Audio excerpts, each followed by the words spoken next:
ఇది ముఖ్యంగా మధుమేహాన్ని నియంత్రించడంలో సహాయపడుతుంది. ఇంకా రోగనిరోధక శక్తిని పెంచుతుంది. కాలేయ పనితీరును మెరుగుపరుస్తుంది.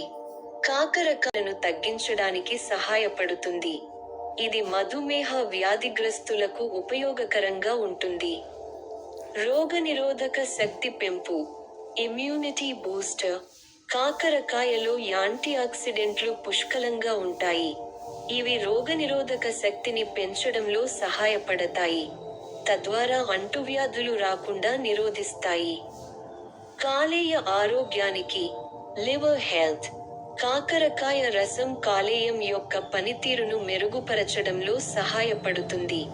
ఇది కాలేయం యొక్క నిర్విషీకరణకు సహాయపడుతుంది.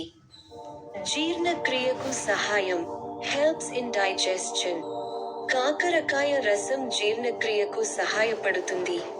మలబద్ధకం వంటి సమస్యలను తగ్గిస్తుంది. శ్వాసకోశ ఆరోగ్యానికి, రెస్పిరేటరీ హెల్త్.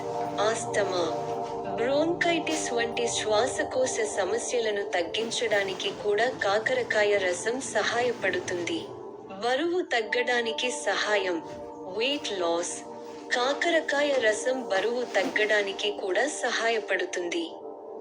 ఎందుకంటే ఇది తక్కువ కేలరీలు కలిగి ఉంటుంది. చర్మ ఆరోగ్యానికి, స్కిన్ హెల్త్.